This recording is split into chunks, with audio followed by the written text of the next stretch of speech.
Fala aí, investidor e investidora, meu nome é Gabriel, especialista em ações. Nesse vídeo aqui de hoje falar sobre um setor que já há muito tempo apanha muito pela bolsa e principalmente sobre duas empresas que estão dentro desse setor aqui, que é o setor de shoppings e que tem características muito diferentes entre essas empresas, como elas fazem para escolher os seus ativos, e no final eu vou mostrar qual seria a minha opinião sobre qual talvez a empresa seja mais bem posicionada nesse setor. Antes de mais nada, eu vou pedir agora uma inscrição aqui no canal, um like nesse vídeo, porque assim que você ajuda o meu canal a crescer e ganhar mais relevância aqui no YouTube. Mas de toda forma, as perspectivas de crescimento para o setor de shoppings existem, por mais que talvez não seja um crescimento tão acelerado assim, mas ainda vai continuar existindo, desde que o brasileiro continue gostando de shoppings. A nossa população ela é muito bem acostumada com isso. E se a gente analisar agora, a quantidade de shoppings que existe por habitante aqui no Brasil ainda é muito menor, ou seja, ainda existe espaço para a gente crescer, principalmente quando a gente analisa as tendências de outras economias.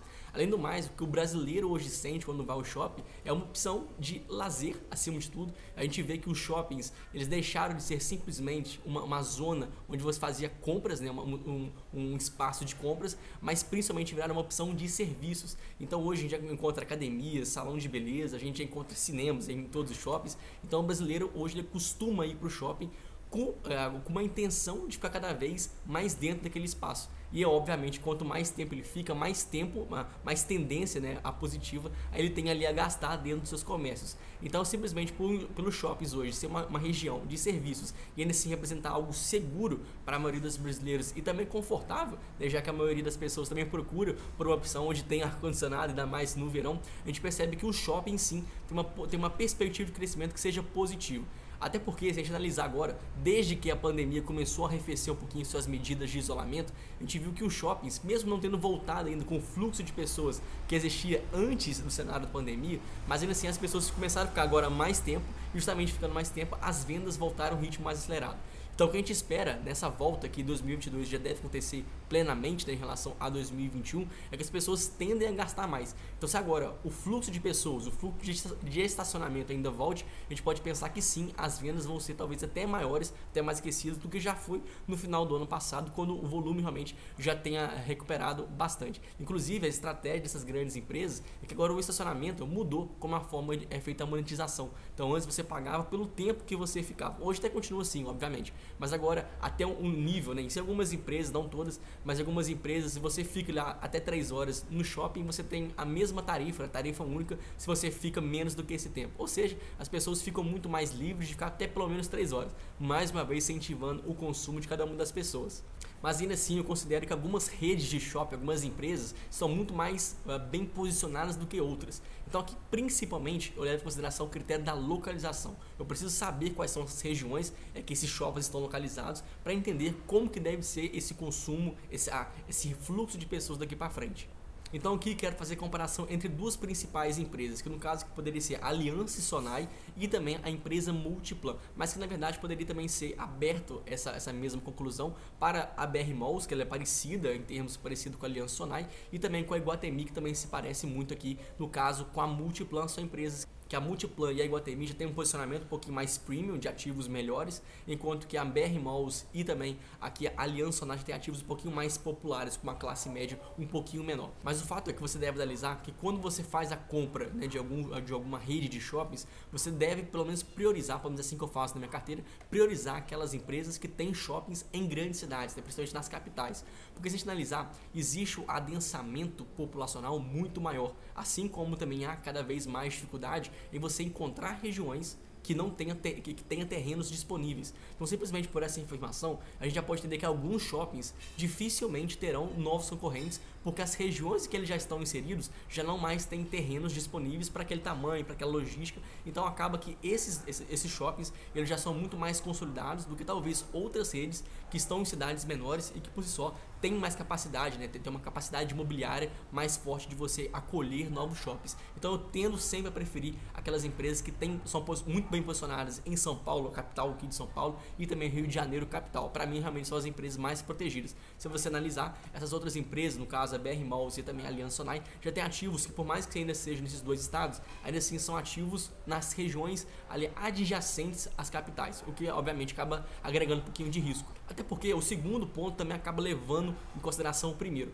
Porque a partir do momento que a gente entende que agora os shoppings eles funcionam como centros logísticos, né, galpões logísticos, pequenos centros de distribuição, isso também muda muito o jogo. Porque se a gente analisar agora, os galpões logísticos, por serem estruturas muito grandes, eles tendem a ficar longe do centro, né, do grande centro da cidade. Então geralmente aqueles galpões eles são ali construídos e vendidos, comercializados a um raio um tanto quanto grande em relação ao centro. Só que o raio do centro até o raio onde os galpões estão construídos em uma cidade menor, acaba que não é tão distante. Enquanto que nas grandes capitais, aí sim, você do centro, né, do melhor ponto da cidade até os primeiros galpões logísticos, já existe uma demanda acentuada. Então, olha só, mais uma vez que eu estou falando que a localização faz muita diferença, porque dentro de uma grande cidade como São Paulo e Rio de Janeiro, você não vai ter tantos galpões logísticos. E se os shoppings justamente servem para suprir essa necessidade, acaba que eles conseguem atrair agora inquilinos melhores, inquilinos maiores, consequentemente conseguindo cobrar ali um aluguel por metro quadrado muito maior, porque essa área que ele está em volta é uma área muito mais consolidada e também tem um ponto logístico muito favorável para ele. E em terceiro ponto, existe que é o fator do público endereçável. Justamente pelas grandes capitais ter uma população muito mais adensada, né, ter muito mais pessoas, acaba que fica muito mais fácil de você definir quem que é o seu público-alvo. Então, no caso, o Iguatemi e até mesmo a Multiplan define exatamente quem eles querem procurar como lojistas. Se eles veem que grande parte do seu fluxo de pessoas vem de classe A e vem de classe B, eles vão procurar lojistas especializados naqueles mercados. Enquanto que talvez em outras cidades, por não existir uma clientela muito boa de cada um dos mercados, tem sempre que procurar um pouquinho de cada. Então não fica realmente uma otimização do portfólio, fica realmente muito dependente de várias lojas, de segmentos diferentes, você só pode atrapalhar um pouquinho as lojas. Então, principalmente a localização, aqui para mim é o ponto principal e consequência disso que vão surgindo ali os outros indicadores. Então, o que a gente pode observar, na verdade, que no caso da Multiplan e também da Iguatemi, a gente consegue observar algumas características interessantes, porque essas duas redes de shoppings, principalmente aqui no caso a Multiplan, consegue reajustar os seus aluguéis até mesmo em alguns anos acima da inflação. Isso mostra que eles estão ganhando poder de barganha mesmo quando a economia não está muito boa. Enquanto no caso a Aliança Sonae já tem um pouquinho mais de dificuldade, porque nem sempre consegue ter inquilinos que estão sempre querendo ficar ali naquele shopping. Então o poder de barganha faz muita diferença. Então quanto maior o seu poder de barganha, mais você consegue cobrar pelo seu metro quadrado, mais inquilino de qualidade você atrai, consequentemente tendo uma operação mais rentável e mais lucrativa.